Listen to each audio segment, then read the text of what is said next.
안녕하십니까. 서울 아산병원 이덕희입니다. 평소와 다른 주제로 말씀을 나눠보고자 준비한 내용은요, 조금 특이한 겁니다. 의료 폐기물에 대한 얘기인데요.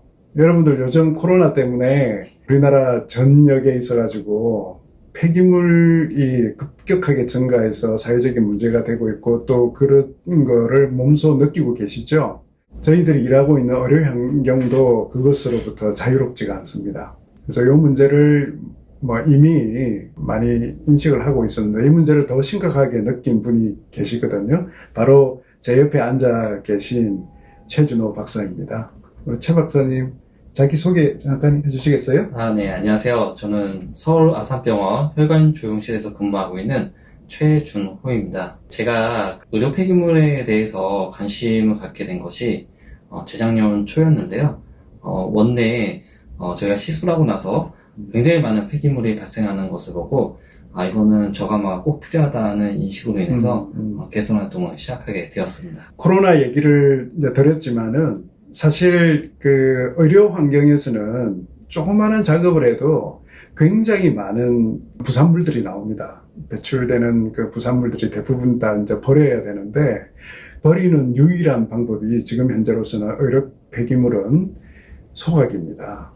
근데 그 소각 역량이 점점 줄어들고 있어서 문제라면서요? 네, 맞습니다. 지금 그래프를 보시게 되면 2013년도 대비 2018년도에 의료 폐기물 발생량이 약 1.6배나 증가를 하게 되었습니다. 2016년도서부터는 그 소각 처리 용량을 초과해서 의료 폐기물량이 더 많이 발생하게 되었거든요.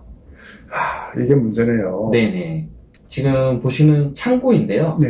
저렇게 무단 방치되는 사례가 있어서 사회적으로 큰 이슈가 되었습니다. 저 사진만 봐도 엄청난 양이 지금 처리가 못 되고 지금 있는 걸 보여주는 것 같군요. 네. 그래서 이런 사회적인 이슈에 대한 부분을 잠깐 좀 짚어주시죠. 아마 사회적인 이슈는 미디어를 통해서 여러분들이 잘 많이 접하게 되었을 건데요. 그러다 보니까 의료 폐기물을 저감화할 필요성이 있겠구나라고 생각들을 많이 하셨을 겁니다. 네.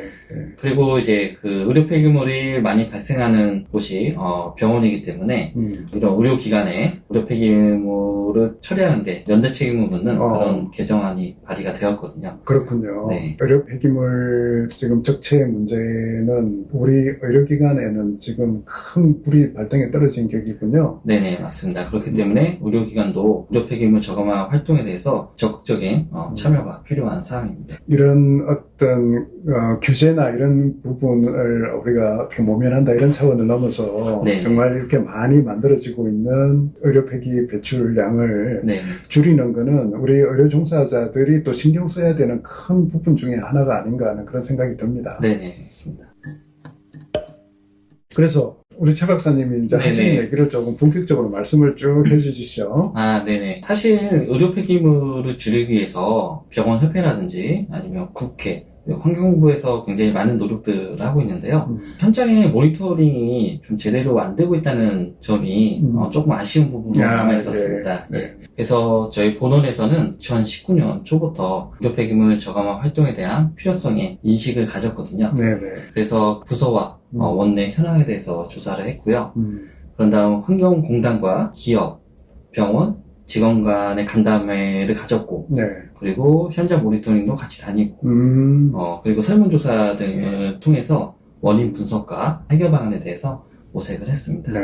그리고 2020년도 초부터 참여 부서와 참여자를 구성해서 20%의 저감화를 목표로 개선 활동을 시작했습니다.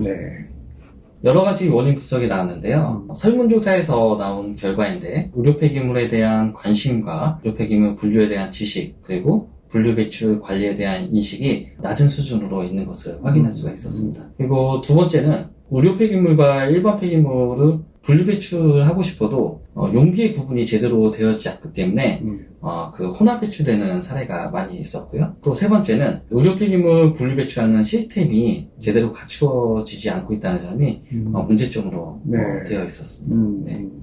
그러니까 직원들이 분리 배출도 하고 싶어도 그런 시스템이 좀 부실했던 거군요. 네네, 맞습니다. 제가 부서 현황에 대해서 말씀을 드리겠습니다.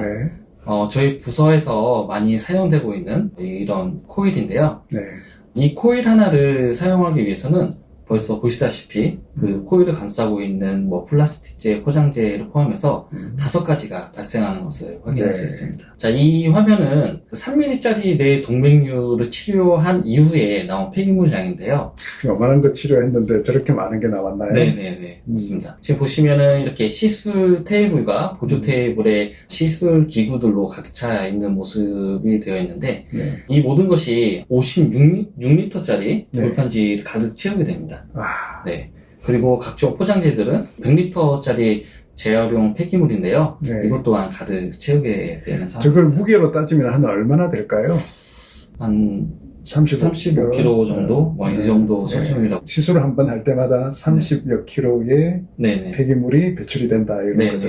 네, 네. 엄청납니다, 그죠? 네네. 자, 보시면은 이렇게 이런 상황에서 폐기물이 분리배출이 안 된다고 하면은 의료 폐기물이 증가될 수 있다는 것을 알 수가 있겠죠.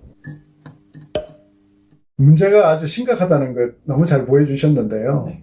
이거는 뭐 한 사례일 뿐이죠, 그죠? 네네. 다른 부분은 더 많을 것 같은데요. 그래서 어떻게 활동 전후가 이렇게 비교가 됐나요? 개선 전의 사항을 보시면은 시술 전부터 배출되는 과정까지 선별 분류와 분류 배출 없이 모두 의료 폐기물로 버려지는 상황이었습니다. 그래서 저희는 그 시스템을 개선시켰는데 시술 물품 적재부터 시작해서 시술 전, 시술 중, 시술 후 단계별로 이렇게 나누었고, 거기에서 이제 선별 분류와 분류 배출을 통해서 의료 폐기물을 관리하기 시작했습니다. 네. 혼합 배출을 방지하기 위해서 네. 일단 그 폐기물의 종류별로 구분 배치해놨고요. 네. 그리고 부피가 크고 네모난 박스가 많이 나오거든요. 저희 그렇죠. 부서 특성상. 네. 예, 그런 것을 담기에 부적절한 그 재활용 용기였는데요. 네. 이렇게 바퀴가 달린 네모난 용기로 디자인을 변경시켰습니다. 그렇게 하다 보니까 효율적으로 적재가 가능하고 배출하는 시간 또한 단축시킬 수 있었습니다. 네. 다음은 의료행위 전 선별 분류 없이 모두 의료 폐기물로 배출되고 있는 상황이었는데요. 네. 개선 후에는 환자 접촉 전에 자원으로 재사용할 수 있는 그런 물품들은 선별 분류를 통해서 배출을 하고 있는 상황입니다. 그러니까 그 말씀은 의료 폐기물로 나가는 그런 물품을 최소화하겠다는 노력인 거죠? 네, 그죠? 맞습니다. 한마디로 그 자원을 재순환할 수 할 있는 수 방법을 있도록. 모색하고 있었습니다. 그리고 우리가 이제 시술 중에 시술 물품을 받게 되는데요. 네. 대부분 저렇게 포장재까지 다 가져왔기 때문에 네. 저런 포장재들도 모두 의료 폐기물로 버려지고 있었던 상황이었습니다. 네. 근데 개선 후에는 저희가 사용하는 시술 물품만 전달할 수 있도록 방법을 변경시켰습니다. 좋은 아이디어인 것 같습니다. 그리고 시술 후에도 분리배출 없이 모두 의료 폐기물로 배출되는 상황에서 네. 혈액이나 체액에 노출되지 않는 물품을 분리배출하고 있습니다. 네. 좋습니다. 그리고 개선 전에 박스 포장 상태로 적재를 시술 물품을 했었는데 개선 후에는 박스 형태의 개별 포장에서 박스는 분류를 해내고 내부 포장재 홀을 이용해서 적재고리에 배치를 시켰습니다. 여전히 그게 이제 포장재가 안에 또 보호재가 있으니까 아무 문제는 없겠군요. 네네네. 이렇게 분류된 박스는 해당 기업에서 수거를 해서 예. 자원으로 아주- 재순환시킬 수 있도록. 그냥 단순히 재활용하는 게 아니라 완전히 재활용이군요. 네, 그죠? 네. 다시 사용할 수 있도록. 네. 예. 그리고 이제 환자 정보나 개인정보가 있는 문서가 모두 의료 폐기물로 버려졌었는데요. 개선 후에는 이러한 문서들을 파쇄 후에 재활용 폐기물로 네. 배출하고 있습니다. 좀 뭐 당연히 저렇게 했어야 되는 네. 건데요. 그죠? 네. 저희가 개선 활동 후에 다시 한번 이제 인식도 조사를 했는데요. 의료 폐기물에 대한 관심과 분류에 대한 지식, 그리고 분리 배출에 대한 인식도가 매우 높아진 것을 알 수 있었습니다. 그러네요. 고무적인 것 같습니다. 네. 또 감소한 게 있네요. 네네. 의료 폐기물 또한 저희가 20%의 목표를 했었는데, 초과 달성해서 일반 의료 폐기물은 27% 줄어들었고, 유해 의료 폐기물은 11% 정도 줄어든 효과가 있었습니다. 예. 반의 성공인데요. 그것만 보면은. 네. 예, 절반의 성공. 네네. 네. 맞습니다. 개선 활동 아주 잘 요약을 해주셨고요. 저게 지속적으로 이렇게 현장에서 적용이 네. 돼서 최소한 뇌혈관 조영실에서는 네. 분리 배출이 잘 돼서 의료 폐기물을 지속적으로 저감할 수 있는 그런 계기가 되면 참 좋겠습니다. 네. 네. 예, 이상과 같이 해서 저희 서울아산병원 뇌혈관 조영실에서의 그 의료 폐기물 저감 활동에 대해서 살펴봤는데요. 아마 이 영상을 보시는 의료인들 중에 나도 좀 동참하고 싶다 이런 생각을 가진 분들 있으신데요. 어떻게 도와드릴 수 있을까요? 아마 부서의 현황마다 그 의료 폐기물 저감화 활동이 조금씩 달라질 수는 있겠는데요. 여건이 다르니까. 네네. 그런 현장 모니터링이 굉장히 중요하고요. 개선 활동을 하시면서 아마 굉장히 궁금한 사항들이 생기실 겁니다. 네, 그런 게 있으면은 뭐 제가 이메일이나 그런 것들 남겨놓을 테니까 저희 언제든지 연락 주시면 답변 드리도록 하겠습니다. 네. 댓글 남겨주시면은 우리 최 박사 네. 힘 닿는 데까지 도와드릴 거라고 이렇게 생각이 됩니다. 네.